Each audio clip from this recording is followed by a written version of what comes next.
Hoje connosco temos a Margarida Cardoso, realizadora de cinema, professora de cinema, vídeo e comunicação e multimédia na Universidade Lusófona. O seu trabalho tem sido reconhecido e premiado em diversos festivais. Em 2015 foi criada na Universidade Oriental de Nápoles a Cátedra Margarida Cardoso para estudar o seu trabalho.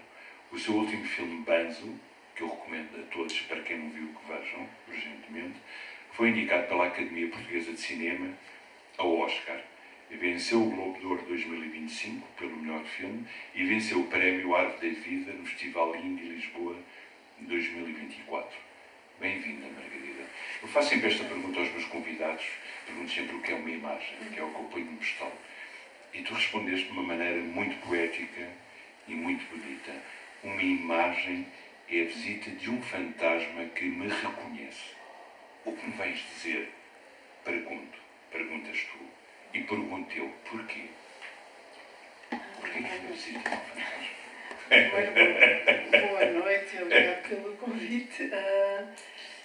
Eu acho que sempre que eu olho para uma imagem, tenho sempre a sensação desse lado um pouco fantasmagórico, que há ali qualquer coisa que aparece para se revelar, não é? E independentemente da origem da imagem, eu tento sempre ver por trás, quer dizer, tento sempre ver como é que a imagem foi criada e com que sentido é que ela foi criada, e ao mesmo tempo ela contém sempre para mim qualquer coisa de que parece que ela foi sempre feita para mim, quer dizer, para a minha leitura, e nesse aspecto convoca-me sempre esse lado um pouco mais fantasmagórico e um pouco do mistério. É sempre um veículo de qualquer coisa e é um veículo que para mim contém muitíssimo mistério. Então esse fantasma vem-me sempre perguntar o que é que está ali que não me pertence, mas que eu tenho que fazer uma leitura dessa imagem. Eu sei sempre que está algo ali. Tu tens um arquivo de fantasmas, Margarida? Só na minha cabeça. Só na verdade, perguntem ao meu shrink. Não, eu não sou nada arquivista, não sou nada uma pessoa que coleciona coisas. Tenho horror tenho muito poucos objetos, aliás, o objeto que trouxe, como veem, é muito peculiar. Não sou muito de guardar coisas. Tenho um grande arquivo de fantasmas na minha cabeça, sim. Tenho uma grande coleção de visitas de vários tipos de fantasmas que me visitam regularmente. Sim. Muito bem. Vamos começar, entretanto, com a primeira imagem. Vou pedir à Margarida esta imagem, que é uma fotografia do teu pai, que é a Beira, em Moçambique, uma imagem de 1964. Penso que tinhas um ano. Consegue-se ver a tua casa. Eu lembro quando estava a falar contigo, disseste que era uma cidade pequena, silenciosa, mas tiveste uma infância muito feliz, passavas os dias na praia, vestias de super-homem. Sim, ainda não havia super-mulher, ainda não havia, mas sim, vestia de super-homem. Não, O que é que esta imagem diz? Esta imagem, aliás, como vocês veem, tem ali assim um borrão que corresponde ao facto de estar presa com Bosch-Tic em frente, muito próximo do meu eixo do olhar quando estou a trabalhar.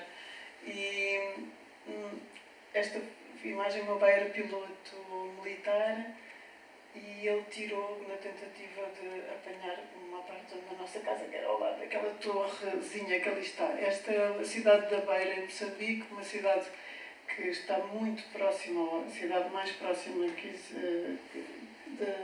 da África, que estava na Rodésia, perto da Rodésia, portanto era uma cidade estratégica, com uma cidade extremamente racista, mas era no ponto que as pessoas não falavam ao telefone com pessoas negras, desligavam o telefone quando os empregados atendiam, desligavam.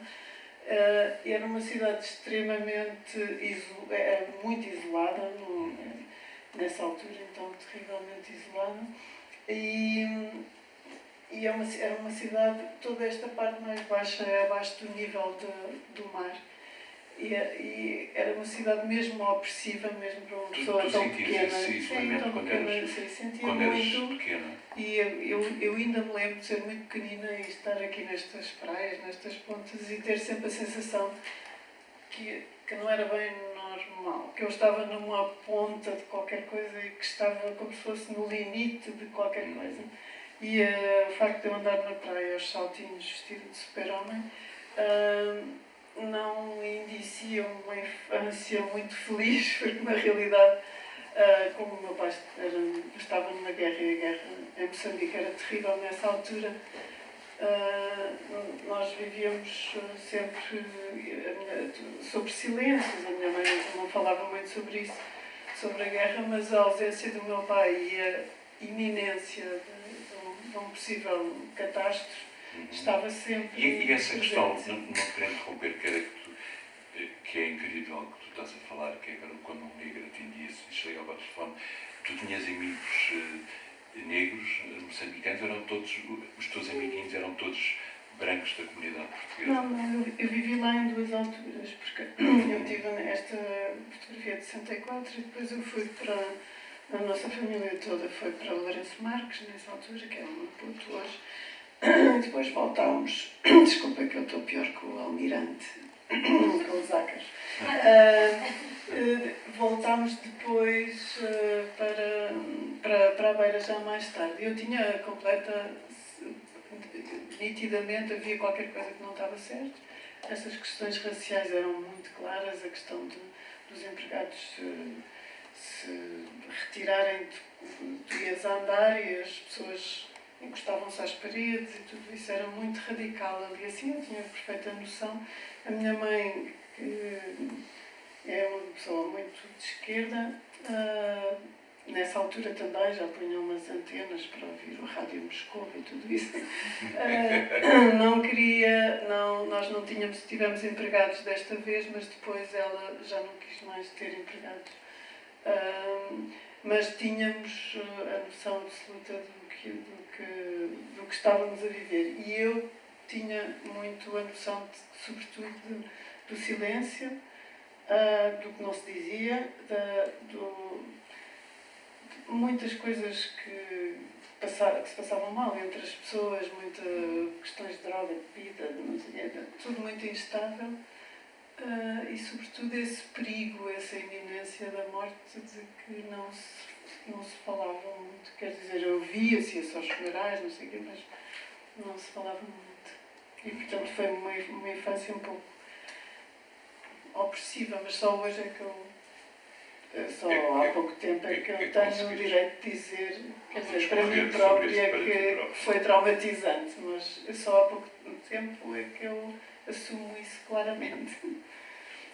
Vamos passar agora para a imagem 2, que no fundo são duas fotografias, já vamos falar, mas para saberem, a primeira aqui, que é uma fotografia de uma mulher que trabalha numa estrada com uma pedra enorme das mãos, de um trabalho que a Maria Lamas fez, chamado As Mulheres do Meu País. Isto é feito entre 1947 e 1950, onde ela escreveu que no povo não há praticamente mulheres domésticas. Quando não são operárias, são trabalhadoras rurais, vendedeiras, criadas de servir ou mulheradias. Seria quase impossível mencionar todas as suas ocupações. E aqui é uma imagem, penso eu, em Trás-os-Montes do Jorge do Sul, dos anos 80, porque ele fotografou muito o imaginário de Trás-os-Montes. E o que eu reparo aqui é que estas fotografias têm praticamente 40 anos de diferença, mas o tempo entre elas é igual, não existe, está suspenso.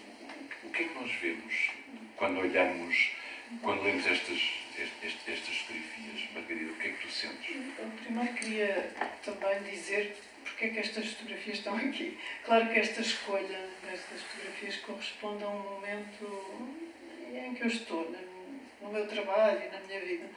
E eu estou a escrever uma coisa que se passa nos anos 80 em Trás-os-Montes.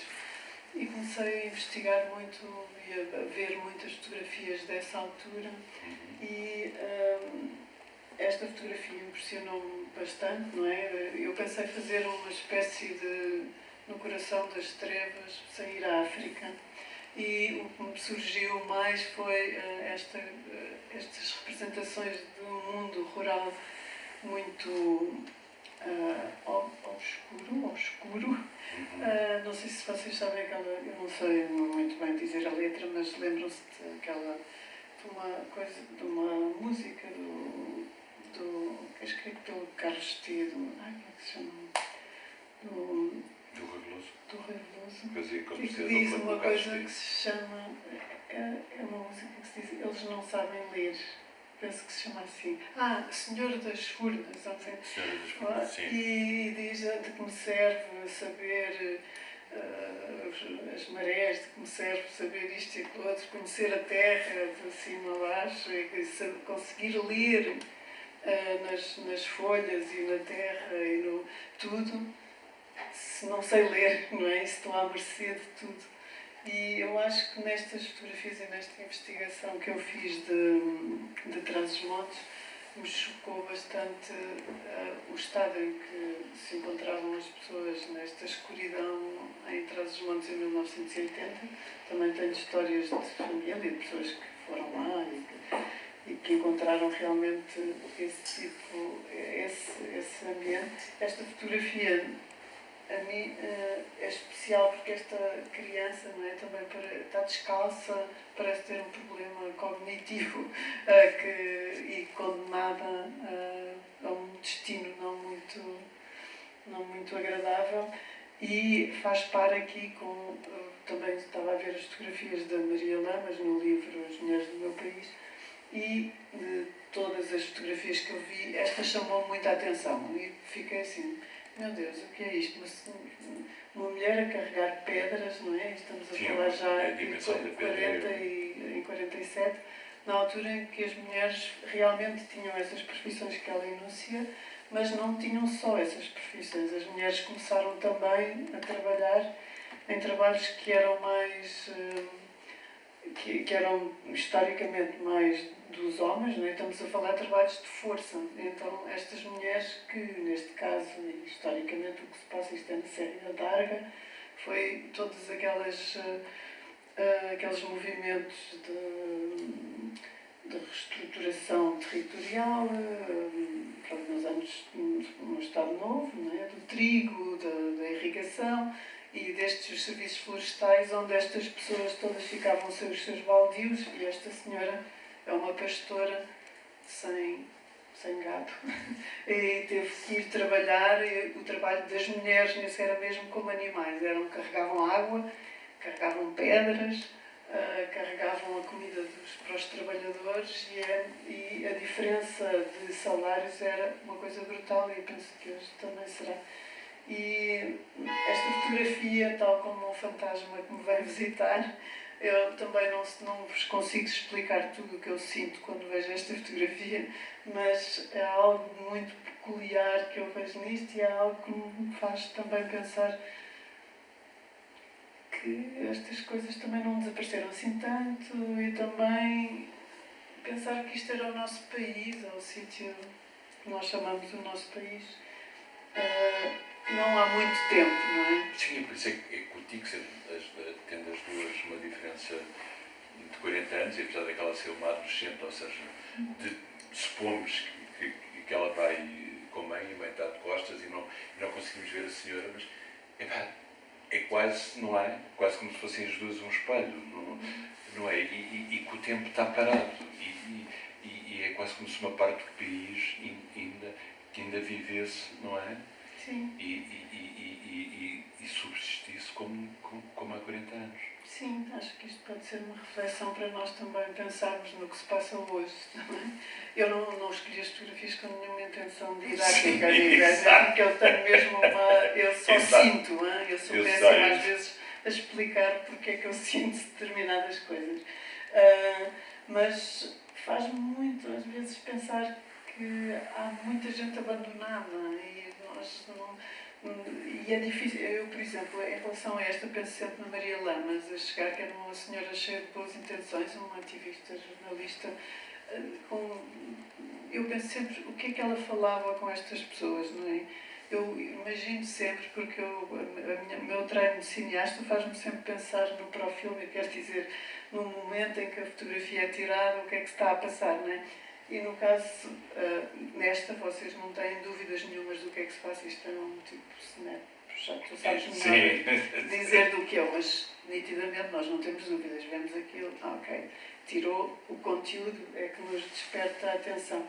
Nesta aqui assim é um bocadinho mais complexo, porque pensamos porque é que alguém vai fotografar uma mulher a carregar, toda cheia de remendos, a carregar uma pedra, não é? Portanto, nós sabemos que foi a Maria Lamas, há um fotógrafo que às vezes viajava com ela, não sei qual é o caso, mas eu penso sempre na Maria Lamas, no seu burro, andando pelo país fora e na sua dificuldade de comunicação com as pessoas, a distância abismal que havia entre ela, uma mulher educada, e entre este mundo, não é?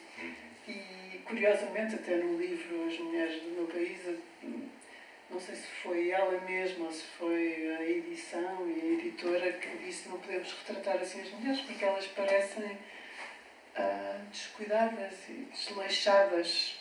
E para quem quer, no fundo, ter um discurso mais feminista, isto é uma catástrofe. Então temos que fazer uma curadoria muito importante das fotografias, ela não foi feita. Sim.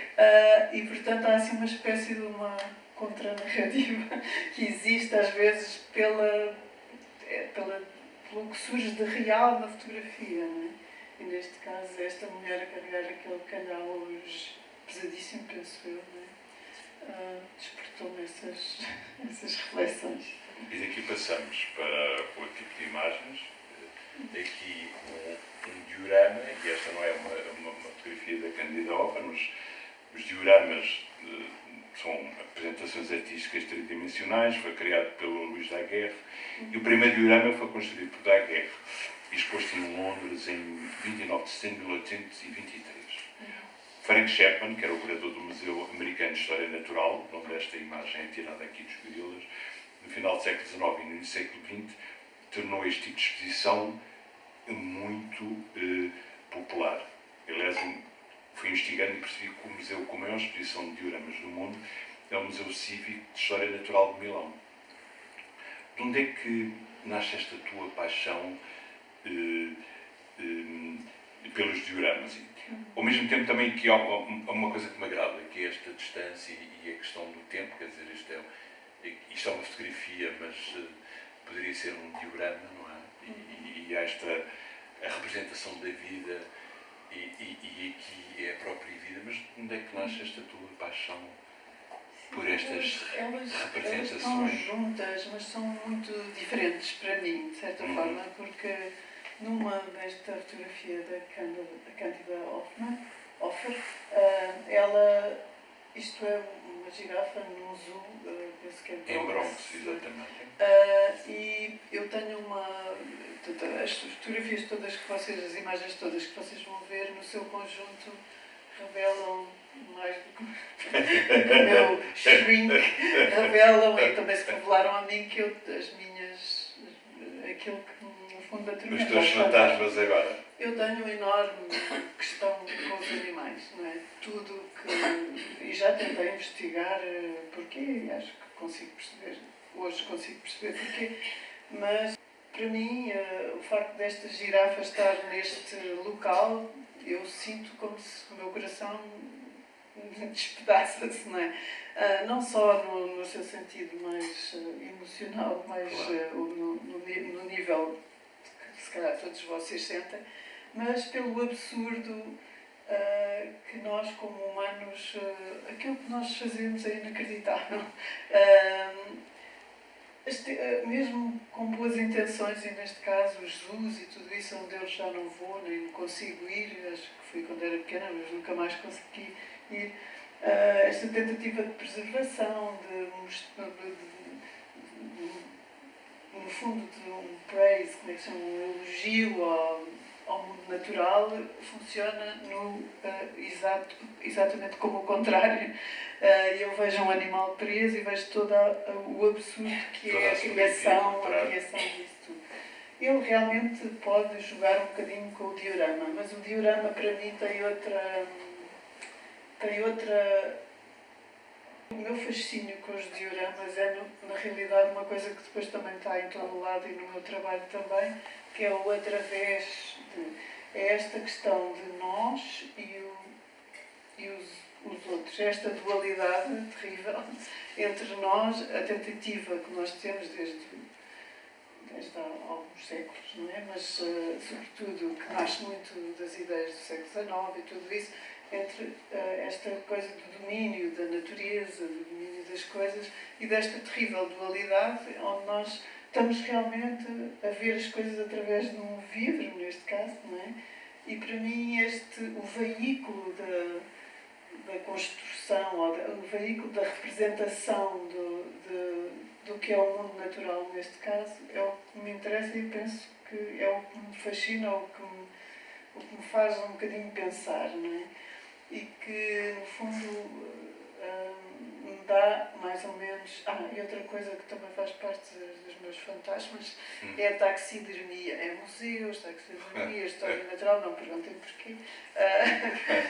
Os animais, tudo isso, todo este início, toda esta nossa tentativa como humanos de classificar as coisas, de dar uma ordem, de organizar as coisas até como nesta paisagem, tudo isso me levanta muitas questões e neste caso dos dioramas, não sei se vocês sabem, mas há sempre uma questão associada às ideias coloniais ou da destruição de todos os dioramas.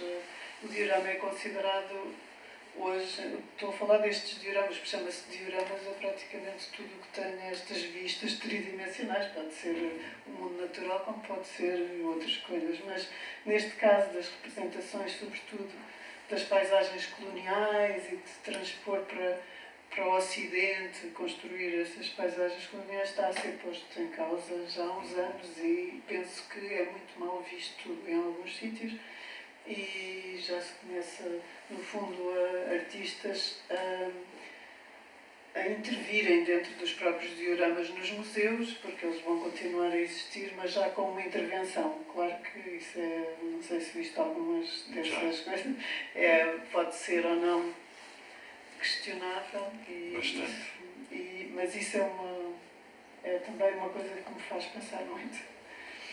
Eu fiz aquela associação exatamente porque aquela era o verdadeiro diorama, sim, no fundo isto era uma fotografia, mas quase era e daí para sentir... Só queria dizer uma coisa em relação à Cândida Hofer. É Hofer, não é? Isto é o Hofer. Outra coisa que eu reparei quando estava a ver as imagens todas que eu escolhi foi assim, ai meu Deus, eu escolho sempre, vocês provavelmente não vão ver mais figuras humanas, acho eu. Vamos ver as da guerra. Mas de resto, eu tenho um grande fascínio e descobri isso nas minhas referências por pessoas como a Cândida Hofer, que faz as fotografias dos grandes teatros, e faz fotografias, é muito meticulosa no seu trabalho e não há figuras humanas, não há nada, é só os edifícios como paisagens, não é? Com muitos detalhes, porque são fotografias de coisas muito carregadas e que eu acho que muita gente diz, que fotografias tão frias, não sei porquê, mas eu não as acho nada frias e gosto muito do lado meticuloso dela e gosto muito desses espaços que na realidade são espaços que não estão habitados. Nós temos a noção que eles podem estar habitados, mas eu gosto de um grande teatro de Milão, claro que a gente não vai dizer que é uma ruína, mas eu ponho sempre a questão se os espaços, quando se representa um espaço vazio, há sempre uma espécie de uma angústia da ruína, que é a ruína, é um espaço que não tem pessoas, até que ponto quando é que começa uma ruína, não é? E eu gosto muito do trabalho dela e penso que toda a gente, se calhar, aqui conhece, mas se não conhecerem, vão ver, porque é incrível. É incrível. E agora passamos para duas imagens incríveis. Isto Eu adoro teres de um artista. Exato, exato. Do David Shrigley, que eu até não conhecia, também te agradeço por isso, que é um artista visual inglês, trabalha com ilustração, pintura, animação, cinema, spoken word, e que tem esta ilustração de um fantasma, e por cima é a cores. É cor de rosa, com esta fase e Ignore the Ghost. E ao lado, esta obra, que é o Uncle Rudy, que era o tio do Gerhard Richter, e ainda por cima todo o trabalho dele é feito sobre fotografia, e depois ele distorce as fotografias e pinta por cima, e eu não consegui deixar de associar estas imagens, porque são dois artistas dispares, e ao mesmo tempo, porque este senhor aqui que vem com este ar muito feliz, que era o tio do Gerhard Richter, num tempo muito breve, imediatamente depois desta fotografia, foi morto. Porque esta escolha destes dois artistas e destas duas imagens, esta cheia de ironia, ainda por cima nós vemos sempre o fantasma sempre de lençol branco, aqui de rosa, Ignore the Ghost, e esta do Uncle Rudy. Eu acho que eu tenho sempre uma atração muito grande por tudo o que é, por um lado sou muito nostálgica, melancólica, etc. E gloomy às vezes nos meus trabalhos muitíssimo. E esse lado gloomy vai sempre a par com um lado mais risível. E este artista é realmente, não digo o oposto do Gerhard Richter, mas este é um artista que faz coisas em massa, não é? Quer dizer, que tudo é duplicado, tudo é multiplicado em todo o género de objetos, t-shirts e tudo isso, e tem uma maneira, tudo, aqui estão os Ignore the Ghosts, eu pus porque é uma coisa que eu tenho no meu desktop, porque tenho que ignorar os ghosts, e como ele é cor-de-rosa, chama muita atenção, e os fantasmas estas entidades, ou a entidade mais fantasmagórica, está sempre um pouco no meu mundo, e ele tem uma maneira de interpretar as coisas e de dizer que tudo são representações. Por exemplo, vocês têm um vaso que diz, com plantas, que diz: estou tão contente que o meu dono me trata muito bem. Tens o gato que diz Old Cat, I still love you. Tem coisas muito pequenas do cotidiano, do ser humano, de tudo isso. Feitos sempre com humor, mas ao mesmo tempo eu, não sei porquê, também não vos sei explicar, sinto um peso naquilo que ele faz e sinto uma certa ligação à maneira dele interpretar este mundo de uma forma assim mais risível. A última exposição dele, que são animais empalhados, embalsamados, não sei como é que se chama, Taxidermia. Sim, mas são embalsamados, empalhados, acho que dizem empalhados, que dizem I'm dead, estou morto, e tenho a exposição diz estou morto, e agora o que fazer? E é um guia para as pessoas que ficam, não é? Para que tu deixes às pessoas que ficam como lidar com isso. E eu acho toda a maneira dele representar certas coisas, vejam, porque é muito curioso, isto aqui não dá a dimensão do que ele faz, mas acho um artista muito interessante e muito, de certa forma, sem ser contracorrente nem nada, é muito estruturado, faz coisas que eu acho que são muito para a frente, assim se pode dizer hoje. Do Gerhard Richter, eu poderia escolher, porque na realidade é o que está mais próximo daquilo que eu faço, e me serviu sempre muito de inspiração, as fotografias do Baader-Meinhof, das mortes do Baader-Meinhof, das pinturas, das fotografias, não sei se vocês conhecem, dos mortos, de uma delas enforcada na sua cela, mas achei assim um pouco pesado para pôr aqui e para falar do que é que me interessa. Eu acho que tudo o que eu escolhi está muito ligado por esta questão do dispositivo, da representação do mal, na realidade. Não é do mal, mas das coisas difíceis.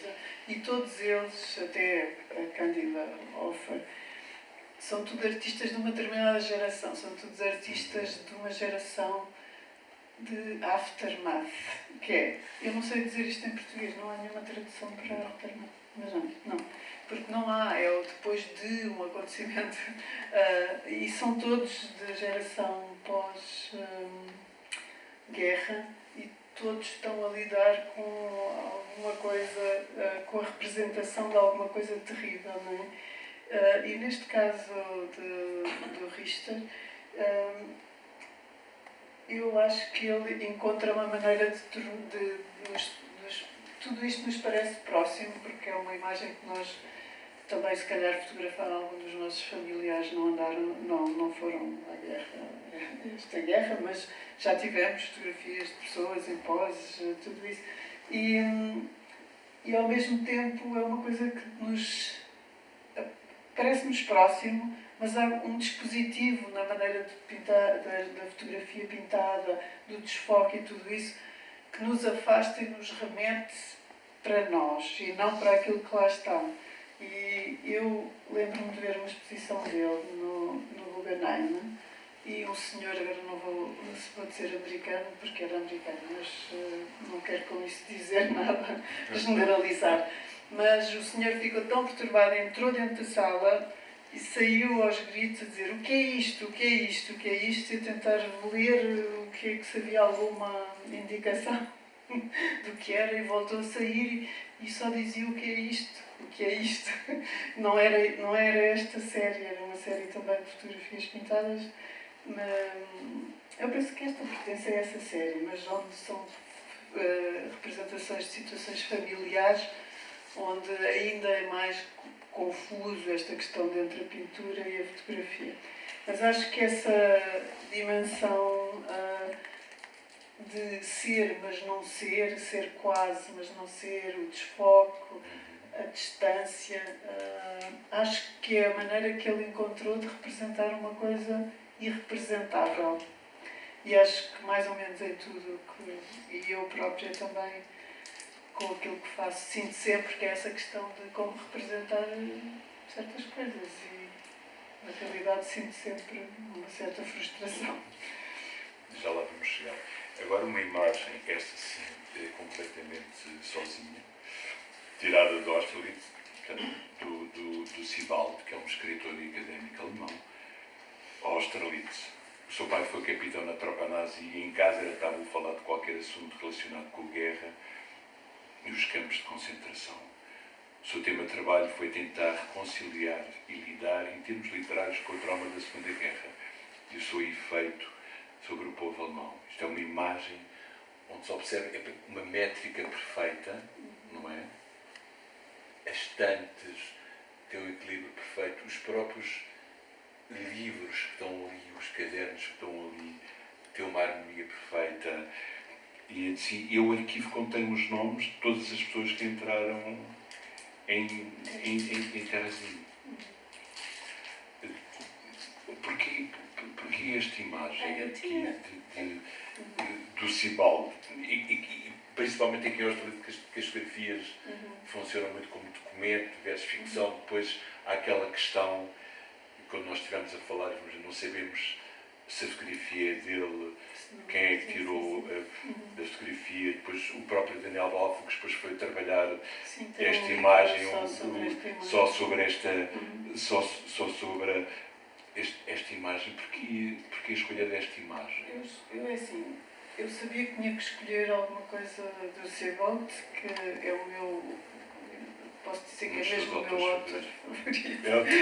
Não, quer dizer, é um dos, sim, mas eu sou daquelas, as pessoas dividem-se entre as zibaltianas e não zibaltianas.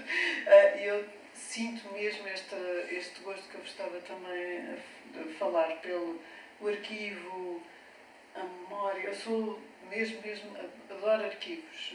Só estar aqui com estes, isto não é um arquivo, é uma biblioteca, Mas já estás a pensar o que é que mas vais fazer? não, fico logo mais reconfortável de estar aqui. Mas eu adoro arquivos porque acho sempre que poderei descobrir alguma coisa nesses arquivos e tudo o que eu faço é mais a procura de qualquer coisa que eu não sei bem qual é que é realmente a questão, mas na procura dessa questão estou sempre, e agora que eu vou encontrar, é aqui tudo. E sabia que tinha que ter uma imagem do Sebald, e esta imagem é a imagem mais, digamos, icónica do livro Austerlitz, que é um livro que questiona muito a identidade. Eu acho que o Sebald tem uma maneira de escrever que é muito difícil de muitas pessoas tentam escrever como ele, não é? E não conseguem, acho que só ele é que escreve como ele. Talvez outra pessoa escreva como ele, que eu descobri há pouco tempo, que se chama, não sei se é Benjamin Labatut, não sei se vocês conhecem, não? É um escritor chileno de origem holandesa, mas que vive no Chile, e fora esse autor nunca consegui, mas vejo muitas vezes uma tentativa de escrever assim. O que é que faz o Sebald? O Sebald faz também este jogo entre a ficção e a realidade e a verdade, entre o que é o arquivo e de onde surgem as ideias, e, portanto, as ficções, tudo o que ele escreve é ficção. Mas tudo parece, no fundo,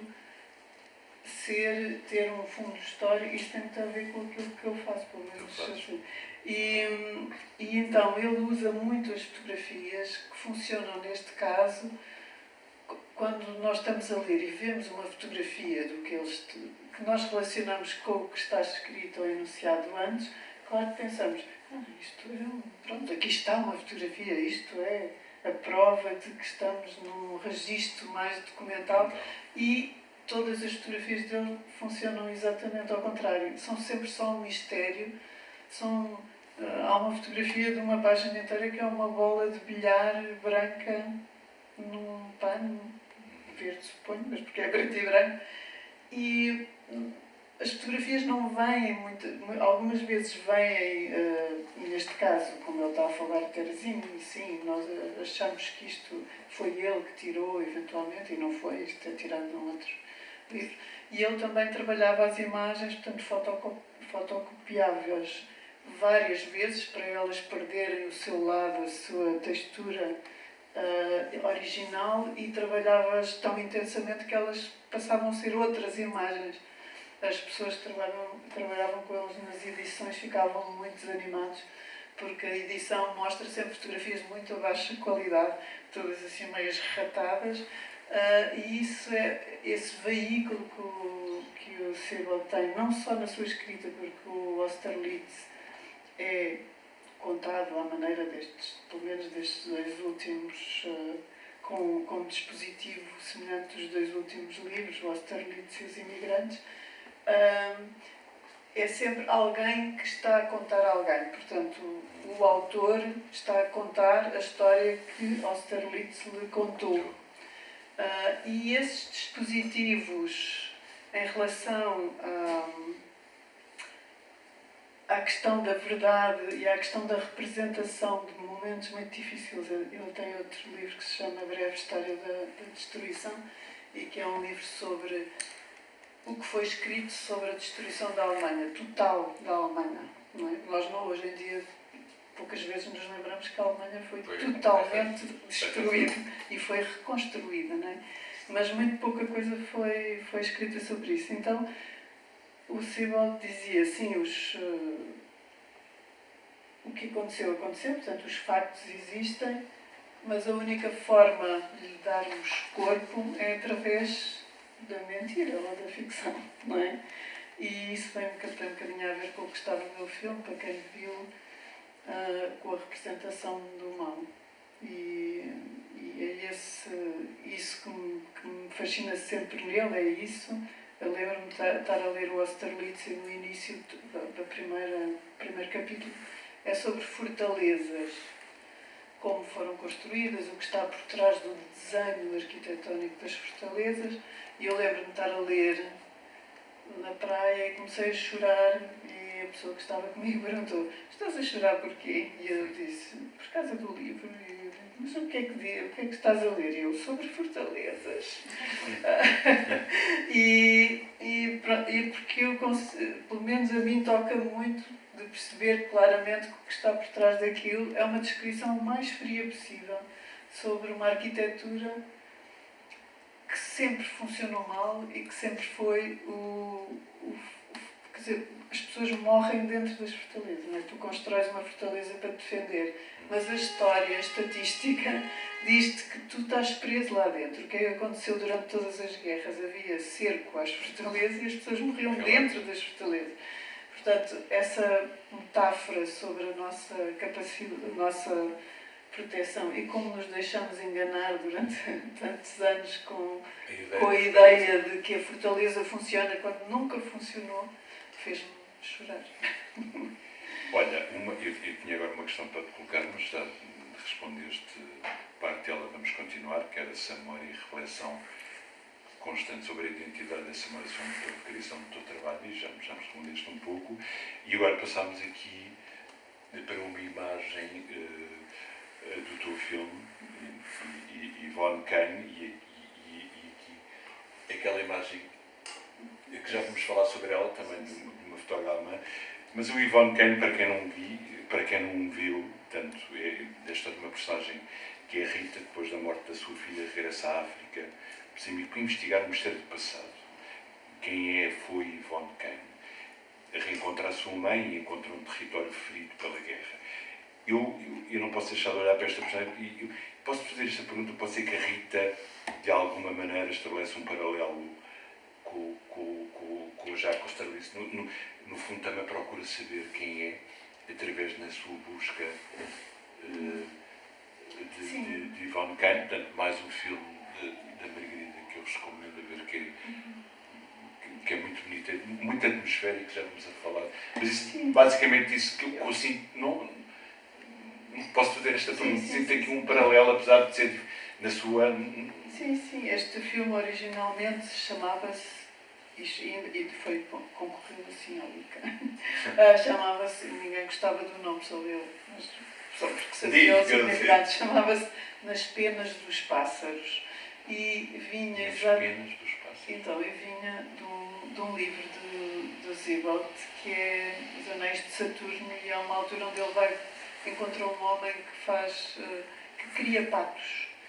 E o homem, que já não me lembro qual é o passado dele, mas é um senhor que não criava patos antes e que tinha um background intelectual, não sei se era escritor.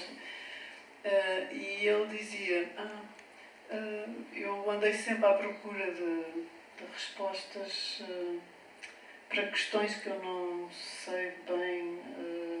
Quais são? Sim, dimensionar essas questões que são muito profundas, até ter descoberto que a resposta estava nas penas dos pássaros, na magia daquelas cores, no verde, não sei quantos, no branco e no verde brilhante que muda e todas as respostas para as suas perguntas ele tinha abandonado a questão porque tinha descoberto que as respostas estavam nas penas dos pássaros, desses pássaros que ele criava, neste caso os patos. E para mim, exatamente chamava-se isso porque a Rita anda à procura dessas respostas para a sua identidade. É um território, depois desloca-se num território que está meio em ruínas. O filme não tem uma época expressiva, mas na altura seria um filme que se passa no contemporâneo, né?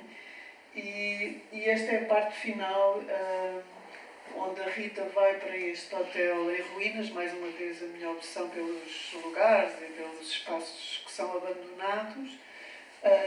E aqui temos o hotel, o quarto do hotel, uma opção, outra também dos psicanalistas, devia saber, pela arquitetura modernista, tropical sobretudo, mas a arquitetura modernista em geral, eu fico completamente atraído tenho que filmar aquilo. E neste caso também a piscina, onde, portanto, isto é um local em ruínas, mas que está a tentar ser recuperado. E esta questão das ruínas e de se as coisas se conseguem recuperar, se a memória nos consegue levar até qualquer momento de uma certa reconciliação, essa era a tentativa que eu queria passar com o filme. E sim, é essa mulher à procura dessa identidade. E não te queria interromper, Margarida, mas tu partes daquela imagem, lembras-te? Sim, mas é que aquela da imagem. Sophie, não é? Sim, aquela imagem é de uma fotógrafa que este ano ganhou o prémio Hasselblad, que é tipo o Oscar da fotografia, e que se chama Sophie Richtel-Hubert. Eu vou dizer porque ela é francesa, sim, não é? Mas tem o nome bem. E os franceses dizem tudo assim. Richtel-Hubert. E ela é uma fotógrafa fantástica. E o que é que acontece? Eu, quando escrevi a minha primeira longa-metragem, A Costa dos Murmúrios, encontrei aquela fotografia num livro. Não havia assim facilidade da internet ainda nessa altura. E, tal como ao Sebald, fotocopiei e pus na capa da Costa dos Murmúrios, mas não sabia quem era. Mas para mim, aquela fotografia a preto e branco já continha, eu tenho sempre esta palavra em inglês, convey, nunca sei como é que se diz, já me transmitia qualquer coisa que tinha muito a ver com aquilo que eu queria dizer e que eu sentia. E depois, quando escrevi Yvonne Kane, curiosamente, de repente vi a mesma fotografia e descobri que era da Sophie Richtel-Hubert, a cores, e também a coloquei na capa do guião.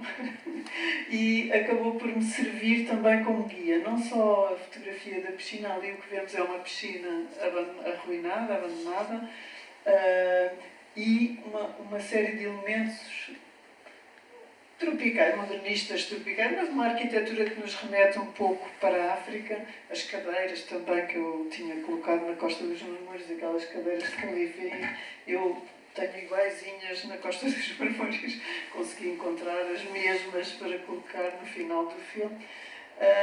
E realmente inspirou-me muito para depois aqui a escrita deste guião, sobretudo a questão da piscina, a piscina onde durante uma guerra são mortas pessoas e depois, na tentativa de recuperar a piscina, os donos acham que é melhor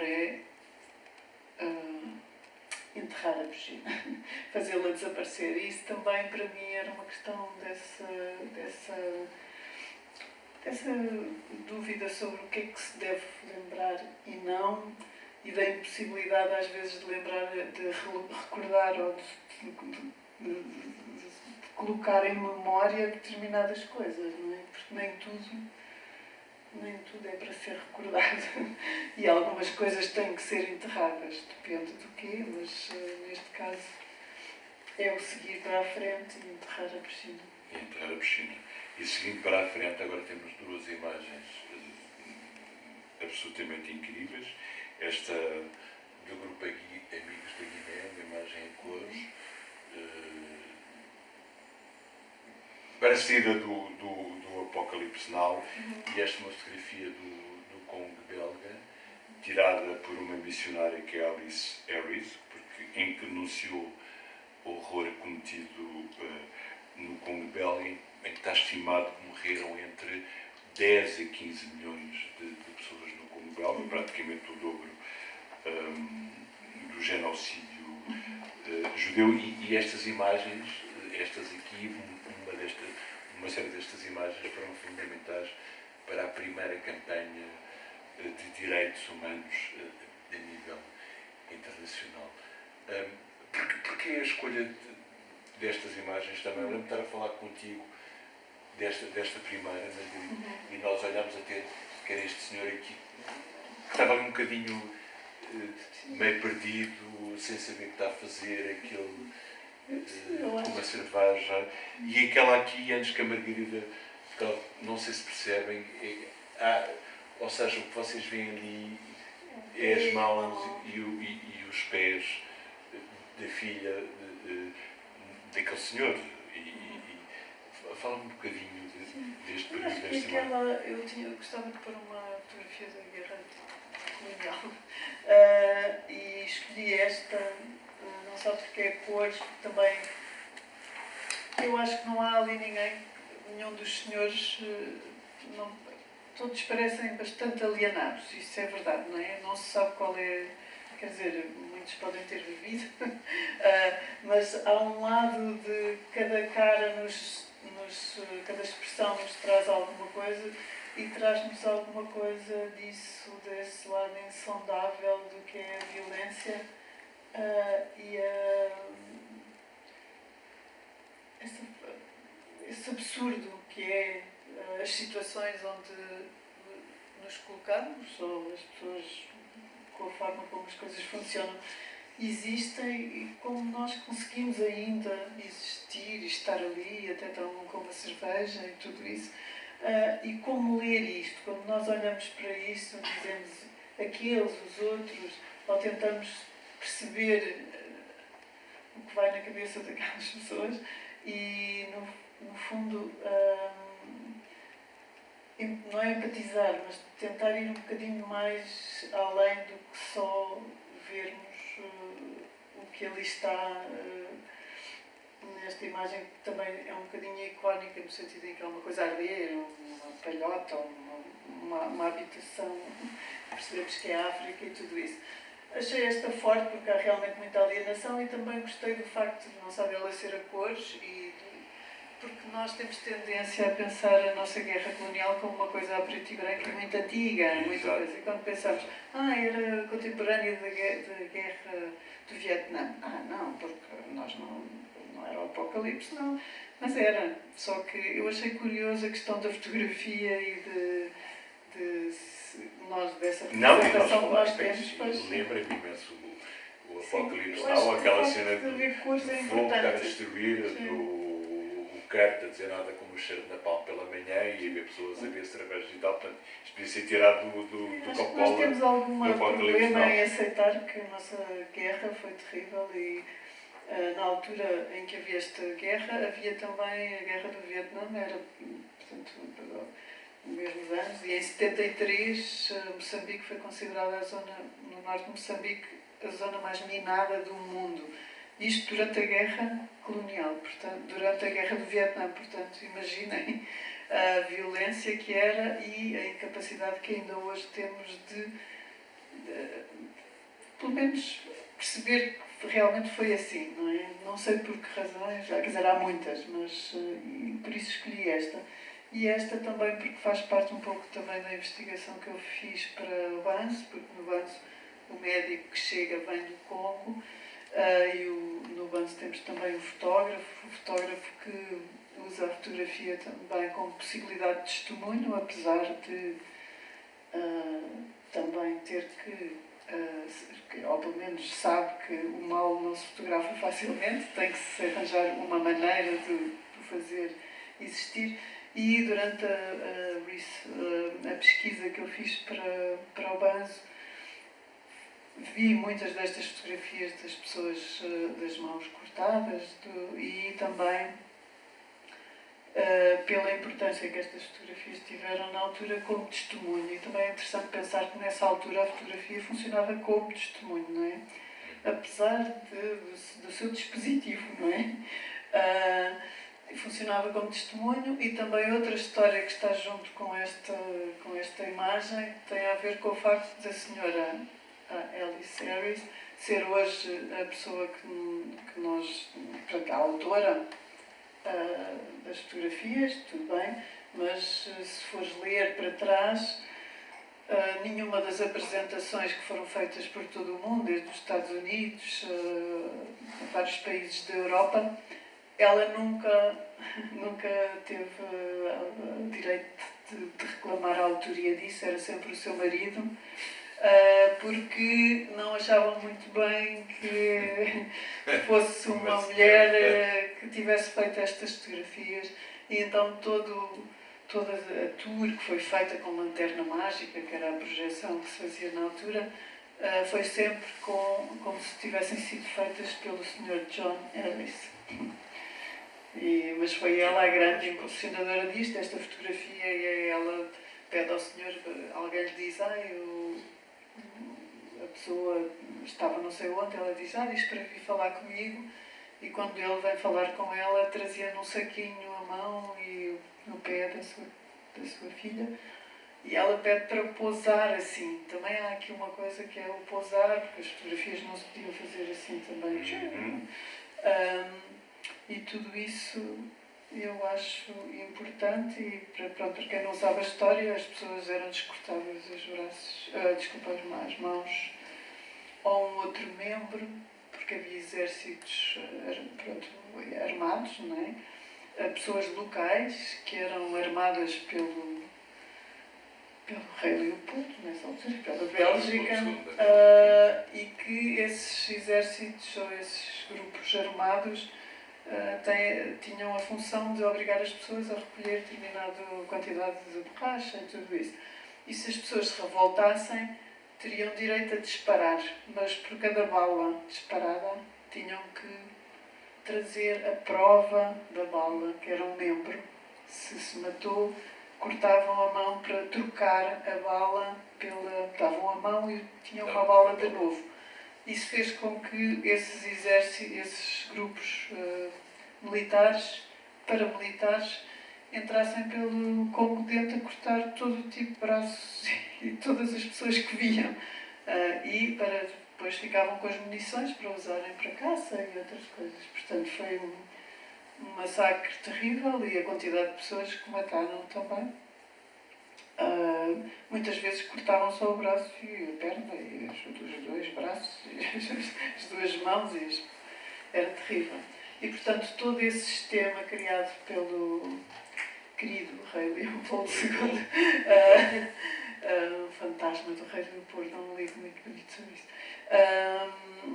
durou durante bastante tempo, e dentro deste modelo de trabalho forçado, mas forçado desta forma tão violenta, morreram essas 10 a 15 mil pessoas, milhões de pessoas. Há quem diga que foram 30 milhões, mas porque nunca ninguém suponho ser difícil fazer um census em África, assim como nós não sabemos quantas pessoas morreram na guerra colonial, porque só contamos os portugueses, não é? Claro. E por causa da guerra colonial, é aquela cena da guerra colonial que eu vejo, não falar com certas pessoas, e no caso de um senhor que teve na guerra colonial que eu conheço, cerca de 140 mil militares em Portugal regressaram com stress pós-traumático. E esse stress passou para a família e passou na sua relação com os outros. Em termos, tu achas que é importante olhar para este período da história portuguesa? Sentes que ainda há muito para ver e reparar, que somos uma sociedade ainda cheia de feridas por cicatrizar e suspensas num tema que ainda é tabu, que é melhor deixar ali de lado?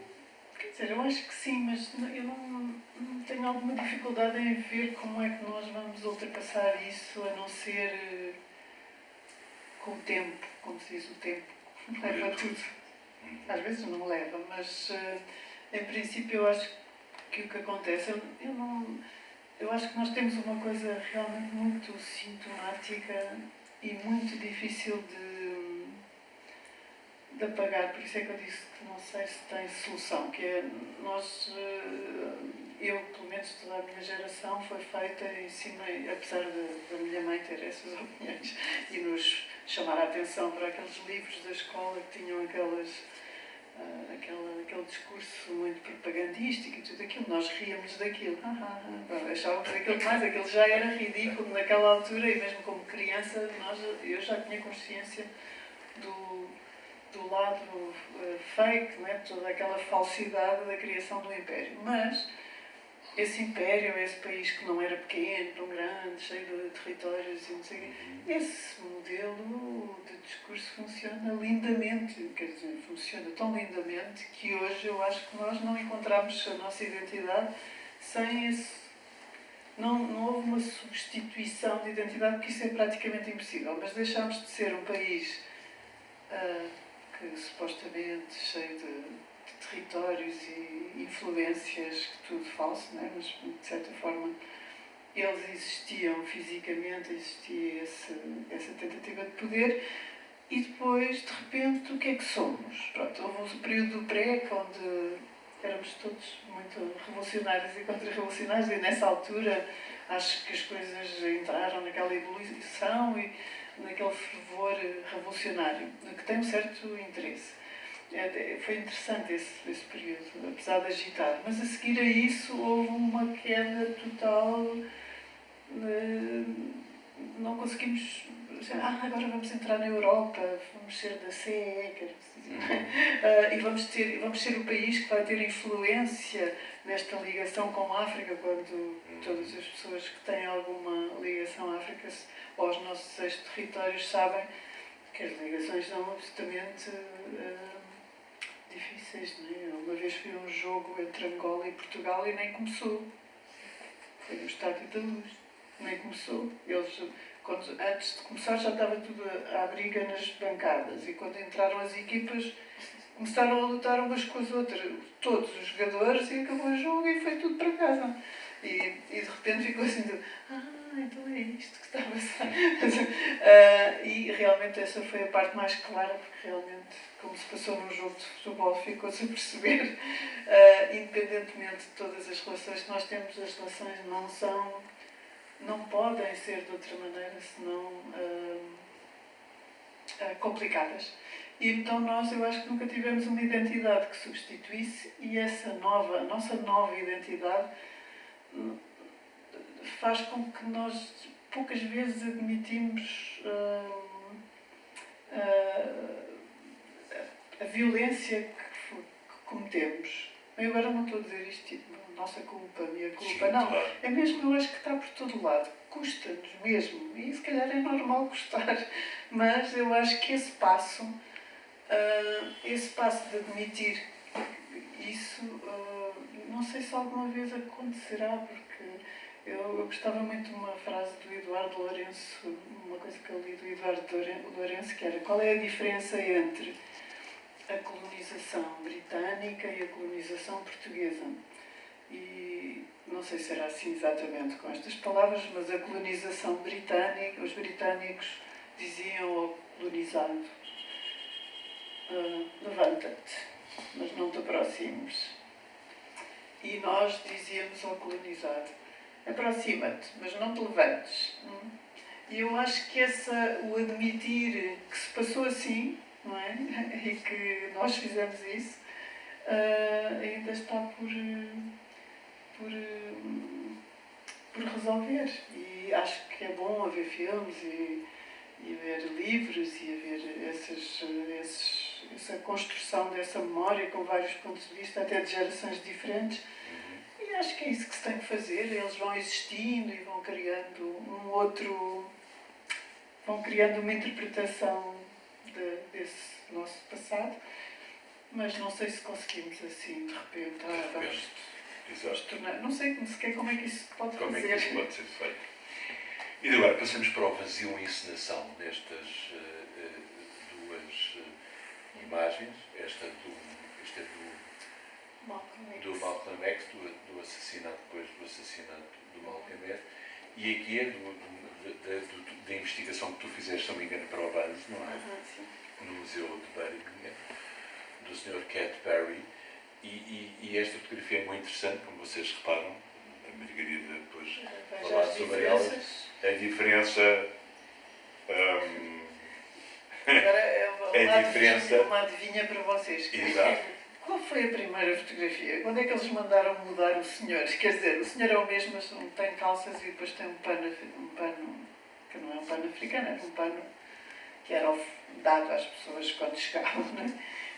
E eu fico sempre a pensar, mas não consigo descobrir, mesmo apesar de eu saber muito sobre códigos coloniais, não consigo descobrir se foi primeiro o senhor estava assim e depois pôs o pano, ou se estava com o pano e diz põe as calças mais ocidentais. Tudo me diz que eu acho que o pano é o que é mais... É o segundo, não é? É o segundo. Mas também acho acho que sim, porque as calças podem parecer um bocado desleixadas, não é? Não, e estão muito próximas as calças dos brancos, do clone. Sim, exatamente. É esse manual que ela disse muito bem. E a É que é um dos tipos de repara. Eles mantêm a posição em que ele mexe a mão, e aquele senhor que agora só para cima, este está aqui e vira-se para ali. Portanto, aquela coisa, lembras que tu estavas a dizer assim, Ele subiu levanta-te, mas não te A aproxima. mesma posição do homem está agarrado ao corrimão, ele está a olhar para o que está em baixo, enquanto que depois tem um ar mais tranquilo. E também subiu um pouco e o enquadramento fica um bocadinho melhor, porque o senhor não está a tapar o branco, não é? Eu acho que é. Exatamente. Olha, boa observação, desde que eu fiquei fixada só na indumentária do senhor e até tentei ver se a luz mostrava se era um bocadinho antes ou depois. Calças era demasiado... Eu acho que era demasiado improvisado, não é? E esta, Sim, mas talvez... e esta do Malcolm X? Podia ver um bocadinho aqui com... Sim, só queria contar Sim, aqui sim, assim rapidamente, sim. porque estes senhores têm uma grande importância nas minhas investigações. Um é o Cadbury do chocolate, né? E o outro era um senhor Bert. O Bert, portanto, isto é a investigação que eles fazem à existência, à possibilidade de existência de escravatura em São Tomé, onde eles compravam todo o cacau. Todo o cacau. E a Cadbury, nessa altura, já tinha, eles eram quakers, eram anti-escravagistas, anti-slavery, e tinham já construído uma coisa que se chama Bourneville, a cidade dos trabalhadores. Todos os trabalhadores têm uma casa e plantas e flores e caixas de chocolate com crianças e tudo muito bonitinho, não é? E seria terrível que todo esse mundo fosse construído em cima destes trabalhadores que trabalhavam como escravos. E primeiro vai o Bert, que é o senhor que está do lado direito, e que é um senhor muito naif, e todos eles eram muito ativistas contra a escravatura. E o Bert esteve lá 6 meses em São Tomé, não viu nada. Tirou umas fotos desfocadas, que estão no arquivo, e não viu nada, não viu escravatura nenhuma, não viu nada, achou tudo ótimo, estava tudo fantástico.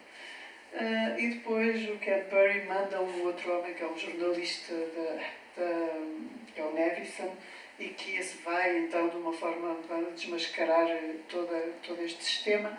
Nesta altura já vem o Cadbury visitar as ilhas de São Tomé e também, nessa altura, já vê que há ali problemas. E então o que é que eles fazem? Na volta de São Tomé, quando vêm de barco, depois de descobrirem que não podem mais utilizar o cacau de São Tomé, voltam e param na Gold Coast, que é a Costa do Marfim, que é hoje o maior produtor de cacau do mundo. Param na Gold Coast e veem que não há plantações, mas há árvores de cacau. Toda a gente plantava cacau.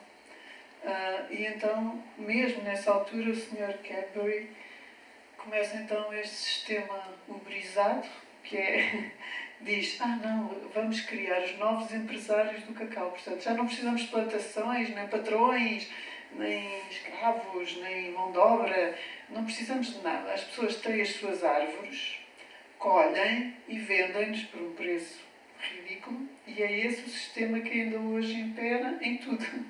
Deixou de haver plantações, deixou de haver mão de obra escravas, assim se pode dizer, e passou a ver o que vocês têm hoje, que é mão de obra escrava mesmo. São as pessoas a venderem os seus produtos, mas isso tudo foi inventado por estas duas pessoas, pelo menos pelo Sr. Cadbury. Claro que não foi ele que inventou este sistema, mas ele é uma das caras dos primeiros movimentos desta uberização da economia, que é o sistema que hoje existe, não é? Portanto, acho que eles são assim umas figuras importantes.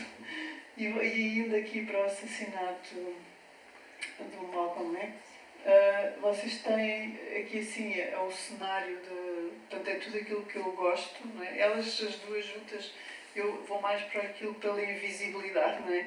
Que é, eu gosto de tudo, eu tenho sempre esta atração por esse aftermath, com qualquer coisa que vem depois, e neste caso é uma coisa, nós sentimos que algo terrível se passou, é um palco, é uma encenação, temos as coisas à volta dos tiros, e eu não sei porque a primeira vez que vi esta fotografia, há muitas do assassinato dele, mas esta aqui assim acho que se um artista quisesse tentar transparecer esta ideia de que algo terrível se tinha passado num sítio que tem ali um fundo que parece uma pintura de uma coisa, de um lago, de uma coisa... Sim. Não é?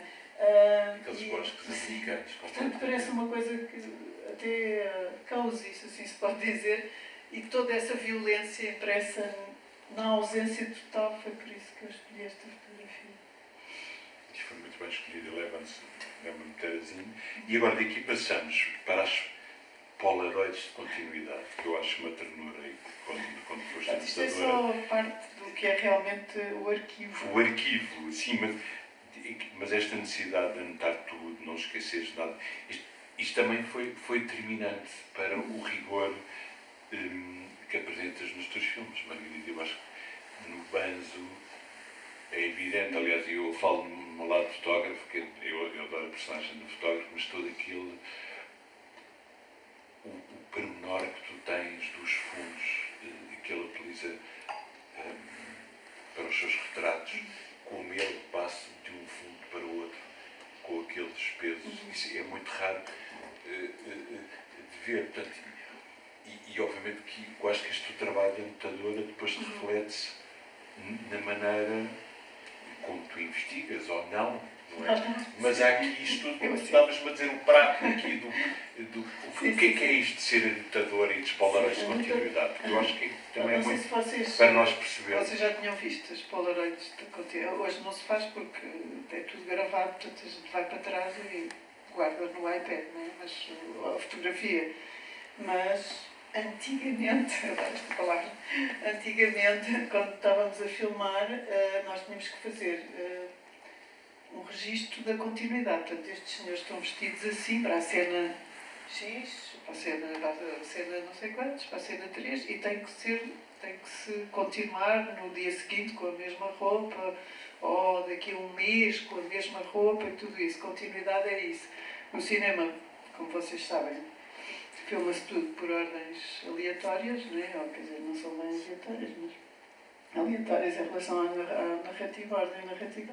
E depois temos que, às vezes, um mês depois, ir buscar aquele prato de esparguete meio comido, tem que lá estar no sítio. Então, fotografa-se o que se precisa de fotografar. Nessa altura não se fotografava tudo, porque as Polaroids eram caras, e acho que ainda são.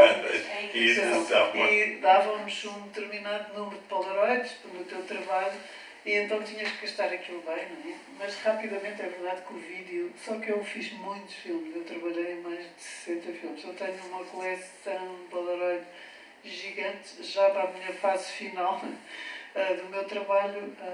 Já fazia tudo, era tudo digital já, não é? Mas por aqui ainda tenho, e eu faço este tipo de atlas, assim se pode dizer, e mais uma coisa em relação ao trabalho do Gerhard Richter. Eu adoro atlas, adoro coisas que estão juntas, ou constelações e tudo isso. E o que eu gosto nestas fotografias, para vocês também deve parecer isso, que é o lado completamente aleatório das coisas, não é? Tipo, tudo, porque é que alguém fotografa um prato? Se isto aparecesse sem contexto, seria uma coisa mais... Parece que a câmara trabalhou sozinha, começou a disparar sem intenção nenhuma. Mas eu gosto sempre de as ver assim em atlas, e consigo fazer... Gosto de as associar, de certa forma, à minha maneira, e tenho uma grande coleção. E que, pronto, aqui não pus muito de caras, porque isto era para uma edição de um livro que vai sair. Mas não pus caras muito conhecidas. Tenho ali Inês Medeiros, mas eu sou amiga dela e pedi para usar, mas tenho muitos, e o Diogo Infante, ali são os atores franceses desconhecidos, ali está a Maria do Céu Guerra, que também não se importou, mas pronto, às pessoas que eu tenho acesso aqui em Macau, pronto, tenho assim ali o Philippe Léotard, mas tentei assim coisas menos das caras dos atores, que às vezes faz para a maquiagem e tudo isso. Mas pronto, gosto muito desta forma muito aleatória e absurda das coisas, e estou sempre também a tentar perceber quando é que foi, o que é que foi, se bem que eu as tenho organizadas por filmes. Só que ao mexê-las depois troco-as todas e tenho que fazer um exercício de memória. Brutal. São os meus atlas. E do teu atlas passamos agora para uma artista que tu gostas muito. Se tinha alguma... Eu acho que sou a pessoa mais desorganizada. Não! E uma coisa, o ano todo não anota nada. Só faz, quer dizer, eu pelo menos não notava grande coisa. Sim, eu estava também. Tomas conta da continuidade. Claro que tens que anotar algumas coisas para não te esqueceres e não sei o quê. Mas em geral o que tens que fazer é manter o rigor da continuidade e és responsável pela lógica interna do filme. Lógica narrativa do filme. Se tu agora como personagem és um personagem e de repente comportas-te de uma maneira extravagante para o personagem, eu tenho que dizer, não, desculpa, isto não está certo. Este personagem nunca faria isso, ou sou responsável por essa ordem. E nesse aspecto ajudou muito. O que me ajudou mais a ter este rigor todo e tudo isso, acho que foi ter trabalhado em mais de 65 ou 70 filmes e séries e coisas. Quer dizer, tenho muita prática em organizar as coisas, em tentar... O Buzz é um filme com muito pouco dinheiro, portanto, em otimizar as coisas. Geral muito bem. E daqui passamos para Agnes Martin. Temos aqui o Polaroid no ateliê e este quadro que é o Night Sea. Portanto, ela é uma pintora associada ao minimalismo, uma pintora canadiana-americana, e o trabalho dela era praticamente sobre o silêncio, praticou meditação, viveu um estilo de vida asceta em Taos, Novo México. Ela pintava os sentimentos e eu acho que tens aqui uma história bonita dela para nos contar, que é a história de uma Rosa. Primeiro, porque é que tu gostas? Eu acho que muita gente gosta dela, não é? Eu acho que muita gente gosta de Agnes Martin porque eu acho que ela é aquela pessoa que nós todos devíamos ser e não somos. Pelo menos eu tenho essa impressão, porque ela é uma pessoa que foi muito... viveu muito de acordo com aquilo que ela pensava. E o não compactuar com muitas coisas do mundo civilizado ou do mundo mais urbano, e muitas pessoas nessa altura não apagou as redes sociais, mas ela resolveu fazer uma coisa que foi distanciar-se de tudo e pintar, como ela dizia, de costas viradas para o mundo.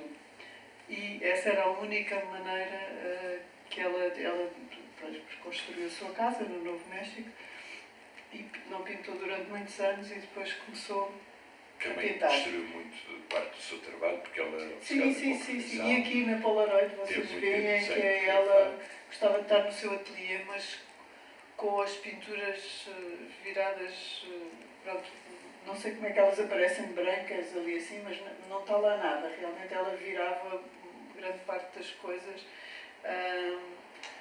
ou tinha os covers vazios, ou virava, não queria ver nada. Não é? E era uma pessoa extremamente, parece que, não sei se vocês acho que conhecem, mas parece uma personalidade muito monástica e assim, mas ela era muito divertida e gostava muito de viver e dizia sempre que quando se levantava de manhã era uma alegria incrível de ir viver mais um dia. E tudo isto, e também dizia outra coisa que eu gosto muito e que às vezes digo aos alunos, sobretudo em cinema, assim numa fase mais dos primeiros anos, onde muitas vezes querem encontrar ideias e plots e enredos e não sei o quê, que ela dizia que as ideias eram os grandes inimigos da arte. E é verdade. E ela então pintava também, este é mais recente, não é? Este é anterior à sua, digamos, à sua reclusão, mas de qualquer maneira ela depois continuou a pintar assim, com régua e esquadro quase, e passava muito tempo a pensar o que é que iria fazer, sem nenhuma pressa, e depois passava, isto pode parecer um bocado no espectro, e talvez fosse, mas passava muito tempo a fazer cálculos matemáticos sobre como é que as linhas poderiam entrar no canvas, não é? E passava muito tempo assim. E essa história da rosa, e eu, pronto, gosto eu achei imenso. bonita a história da rosa, Sim, sim, gosto imenso do que ela pinta, mas tenho uma grande sedução por estes personagens que se viram as costas ao mundo, que não sei se conseguiria fazer, mas ambicionava de certa forma conseguir fazer isso. E a história da Rosa é um dos curadores ou um dos galeristas que ela tinha, foi visitá-la lá ao Novo México e levou a filha, que era uma miúda de 14 anos, e a miúda olhou para as pinturas e disse: "O que é que tu pintas, Agnes?" E ela tirou uma rosa que estava num vaso e mostrou à miúda e disse: "Olha, esta rosa achas bonita?" E a miúda disse: "Sim, acho bonita." E ela fez assim: "E agora? Também achas bonita?" E a miúda disse: "Acho." E ela: "Então é isso que eu pinto." E pronto, essa tentativa, mais uma vez, agora em todas as coisas que eu escolhi, há sempre essa questão da invisibilidade, da dificuldade que tu tens na realidade de representar certas coisas e na forma, não é? E também outra coisa que eu gosto muito dela é o rigor e o tempo que tu demoras a fazer as coisas. Eu quando estava a falar contigo, falei dos desenhos do Matisse, dos desenhos botânicos, a lápis que eu vi uma vez, só dá para ver ao vivo, não é? Porque depois este tipo de coisas não consegues ver em reproduções, por isso não pus nada aqui. Que é os desenhos com lápis, não é? De carvão. Está a fazer uma folha, uma representação de uma folhinha, e depois tu vês que aquilo foi apagado não sei quantas vezes para o traço, calhar um bocadinho mais ao lado daquele primeiro traço. E aquele esforço, aparentemente, as folhas são super naifes, são uns tracinhos, não são aquelas folhas grandes que aparecem depois nos decalques. E isso comove-me muito. Então, todo o esforço que há, todo o tempo que há quando se está a criar algo, para mim é o que eu acho que eu vejo mais, ou que eu sinto mais nas imagens e naquilo que eu vejo. É por isso é que me lembro esta pergunta que eu tinha aqui para ti, como a Agnes tentava pintar e pintava sentimentos, essa interioridade, esse silêncio, essas emoções. Tu filmas os sentimentos que as palavras não conseguem descrever. Eu digo isto porque Afonso, que é o médico do filme Banzo, ele não consegue tratar a dor interior dos seus pacientes.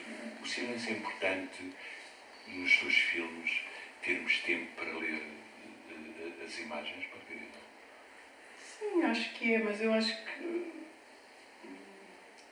eu tenho sempre essa questão que é essa questão da representação, para mim é muito complexa. Eu tento, não é complexo, é uma coisa com que eu luto muito na forma como os filmes têm e na forma como, no fundo, tenho sempre um bocadinho, acho que toda a gente é assim, uma nostalgia daquilo que tu não consegues obter ou que nunca existiu. É uma coisa.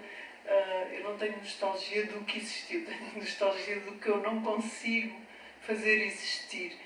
E sim, há muito silêncio, há muitas dúvidas, os personagens são muito ambíguos, tenho alguma dificuldade em apresentar-me com muitas respostas e muitas certezas, sou a pessoa com mais dúvidas do mundo, e tenho, se calhar, quem me ganha, mas pronto, estou a ser muito o troféu das dúvidas. Mas sim, tento muitas coisas que aparecem nos meus filmes, não é só através do silêncio, é através das paisagens, dos ambientes, do som, tudo isso. Mas eu tento chegar a algum sítio com esse tipo de dispositivo. Nunca fico absolutamente contente, quer dizer, não fico desiludida, mas a tentativa de chegar a algum lado, de representar aquilo que a Agnes Martin fez, não é? Do que está lá e o que não está, no cinema é muito frustrante. Quer dizer, sobretudo porque eu gosto de coisas narrativas. Se eu entrasse num outro tipo de filme, tudo bem, mas o meu problema é gostar de histórias. Não é problema, porque aqui nos autores que vimos, muitos conseguem fazer isso, mas gostar de histórias e ao mesmo tempo gostar dessas dúvidas da invisibilidade, dos fantasmas, de tudo o que não está. E para terminar, passando agora aqui estas duas imagens, e que lembro-me quando te conheci, começámos logo a falar delas. Preciso da vossa ajuda. Exato, que é a fotografia de uma criança num triciclo, frente e costas. Qual é a diferença entre as duas imagens? É a pergunta que eu coloco. Podia ser aqui a frente, presente, o verso passado, onde está a partida, onde está a chegada. Sim, esta é uma imagem que eu mostro aos alunos, mais ou menos para testarmos um bocadinho entre denotação e conotação, que é os elementos que lá estão, denotativos, e depois para onde é que elas nos levam, não é? O que é que a imagem nos quer transmitir, ou pelo menos o que nós sentimos, não é? E muitas vezes, eu às vezes digo, qual das imagens é que vos traz mais mistério? A de frente ou a de costas? Vocês podem responder. De costas? Quase todos de costas. Tudo diferente. Tudo diferente?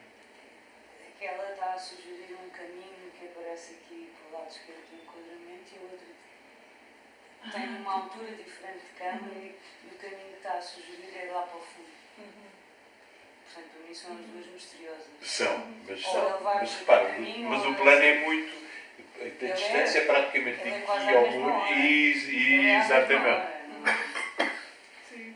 Nem sei se não é um crop dessa imagem aqui do lado esquerdo, porque essa imagem, se for original, não tem aquele frame, sim, não é? não consegui encontrar. Não tem aquele quadro, há de ter um quadro mais próximo do Mas tu ias dizer, mas é interessante agora vocês terem escolhido as coisas, porque os teus alunos, disseste, Margarida, que escolhem sempre.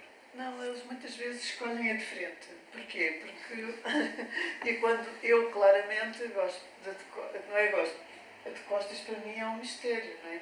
Mas eu não estou só a ver o que lá está, não é? Quer dizer, não é só a denotação, casas, todas iguais, relativamente novas, não sei. Eu estou a ver também a intenção de quem fotografou, não é? E se mas cada pessoa tem a sua interpretação. Para mim, eu estou sempre a ver o profilme, que eu chamo de profilme, que é a intenção, o que está por trás, o que é que estava a acontecer quando carregaram no clique. E então, aqui assim, parece-me uma fotografia muito comum daquelas. Não importas de pousar aí com o teu triciclo e quando eu tiro uma foto e fazes do menino que está de triciclo, não é? Enquanto esta, aqui eu já tenho algumas dúvidas, que é, põe-te de costas e isto já é um salto, digamos, na interpretação artística, já não é uma fotografia comum, toda a gente, digamos, numa situação home foto, fotografia familiar ou numa coisa menos artística, faria sempre aquela, não é? Que é nenhuma pessoa dos anos 50 iria pedir para pôr de costas, a não ser que tivesse uma intenção por trás disso, não é? Há aqui uma intenção. Não interessa que intenção é que é, mas há, e então eu acho que esta nos remete para uma coisa muito mais encenada e essa encenação remete-me para um sentido. E esta aqui assim, parece-me assim, tipo, lá vou eu para o desconhecido. Ou, não sei. Mais questões, não é? Mas é mais intriga, mais como é que a pessoa está ali, E daí falamos da questão do tempo, estamos a falar do que é o presente, o passado e o futuro também, que é incomodativo nas imagens, ou seja, e aqui vemos um rosto, e ali não vemos um rosto, e que ele vem ter connosco, ali ele parte para o desconhecido. E eu ainda tinha aqui umas questões para colocar, que têm a ver com esta questão da memória, mas nós já temos estado muito a falar do medo de olhar para o passado, compreender as angústias e a nossa nostalgia, mas tu já falaste um bocado, eu achei muito bonito o que tu agora estavas a dizer, nostalgia de algo que eu ainda não conhecia, ao fim não sei o que é. E já respondeste aqui à questão da lembrança, imagem, e que eu tenho aqui, portanto, eu passaria agora, antes de ler o texto que tu escolheste, para que uma pergunta que eu coloco sempre, que é do Síndrome de Stendhal, que é o escritor francês, que adorava Itália, e que ele, nos seus passeios por Itália, ele escreveu um livro das suas viagens de Itália, e quando viu os frescos de Giotto em Florença, sentiu-se mal, sentiu-se inebriado perante a beleza, e escreveu sobre isso. E o que é interessante depois é que é uma psicóloga que fui ver e investigar mais tarde, e só lembro de falar com um amigo meu que era o António Mega Ferreira, que já não tem entre nós, e disse: sabes que eu descobri isto mesmo? Que há uma senhora que foi investigar isto, que é de Florença, porque Florença é considerada das cidades mais bonitas do mundo, e ela importou aquilo como um síndrome de artista, que era algo que nos deixava tão comovido para além das palavras. Já sentiste isso perante uma paisagem, uma obra de arte, uma pessoa, um filme? Já, Margarida? Sinto, não preciso de ir a Florença. A Florença tem essa vantagem. Sim, exatamente. Mas percebe, aquela senhora, no fundo, a psicóloga tão vaidosa por ter sido em Florença e os frescos de Giotto, começou a estudar e sempre que as pessoas sabiam, imagina, ou de ver a estátua da vida, ou da Capela, fazia-lhes um pequeno questionário, e um dos meus convidados foi o Anísio, que é curador ali no Museu Nacional de Arte Antiga, e por acaso foi engraçado porque ele falou isso, e a senhora colocou-lhe esse questionário. Portanto, e no fundo é que eu queria saber, sendo uma realizadora e uma pessoa com toda sensibilidade, já sentiste assim, eu sinto absolutamente destruído? Já disseste há bocado pelo livro que estavas a ler na praia? Muitas vezes, mas eu acho que sinto diariamente esse lado mais empolgado. Eu não sou uma pessoa que produza muitas coisas, mas estou sempre nesse estado de... Por mais, muitas vezes, não sou uma pessoa que esteja sempre extremamente alegre, mas eu sou uma pessoa que estou muito tempo sozinha, gosto de estar sozinha e essas coisas. Posso parecer assim um pouco mais melancólica ou tristonha, mas na realidade estou sempre super entusiasmada, e uma vez, acho que até foi aquele filósofo Zizek, que eu gosto muito, apesar de ser difícil perceber o que ele diz. Como é difícil. Mas ele estava a citar já não sei quem, que tinha dito sobre a vida, que era: a vida é tão difícil, terrível, há tantas coisas terríveis, e essa pessoa tinha dito assim: ai, mas eu estou tão contente de ter entrado. E eu acho que eu olho para a vida como isso, é tipo um espetáculo, mas eu estou muito contente de ter entrado. As coisas nem sempre correm bem, mas isso é a minha perspectiva, não é? E acho que tenho sempre em mim estou empolgada por ter podido ter entrado neste jogo, que eu acho que tem truque, mas isso também tem aqui um truque qualquer. E isso entusiasma-me sempre, e há muitas coisas que me comovem naquilo que os homens fazem, apesar de eu estar sempre a dizer que não gosto muito de pessoas, mas gosto. Gosto muito daquilo que nós conseguimos às vezes fazer, mas a natureza também, tudo isso. Mas o meu estado é sempre um pouco empolgado, assim. Olha, relativamente ao objeto, os meus convidados trazem sempre um objeto. Que objeto é este? Eu como sou muito... Que é estranho e enigmático ao mesmo tempo. Muito anti-objetos e guardar coisas, porque acho sempre que quando a gente se for embora, melhor é não deixarmos cá muita coisa para os outros arrumarem. Isso é o que eu tenho a impressão. Ele às vezes não funciona, espera lá, deixa eu ver se eu consigo. É isto. Este objeto era uma escolha de uma pessoa que viveu comigo muitos anos e que infelizmente também já não está entre nós, e que tinha um sentido de humor terrível, fazia a fotografia aqui dos meus filmes. E o que eu gosto neste objeto é este lado simples e visível também. Eu digo sempre que isto somos nós a tentar viver, mas é por isso que eu trouxe. E não tem utilidade nenhuma e também não é um objeto de decoração nem nada, é parvo. E portanto é o tipo de objeto que eu gosto e que posso ter em casa, outros não. Sou muito anti-objeto, é verdade. E para a leitura, que eu faço sempre, escolheste aqui um poema chamado Contributo para as Estatísticas, de uma senhora, de uma poetisa polaca, Zimborska. Zimborska. No fundo é uma análise, exato, que o primeiro nome é difícil de dizer, Wisława Zimborska.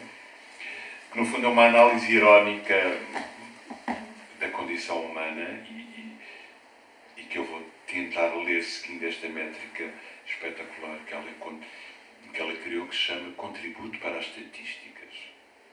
Em 100 pessoas, sabedoras de tudo melhor, 52. Inseguras de cada passo, quase todo o resto. Prontas para ajudar, desde que não demore muito, 49.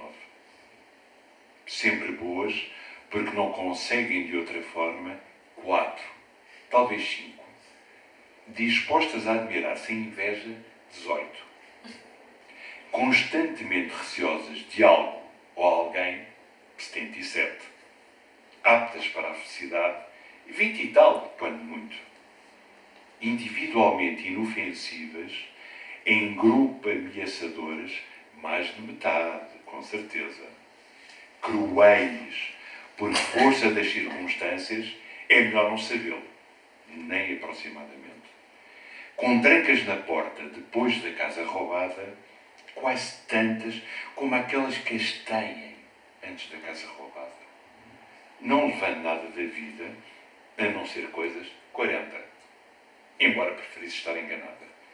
Agachadas, doloridas e sem lanterna no escuro, 83, mais tarde ou mais cedo.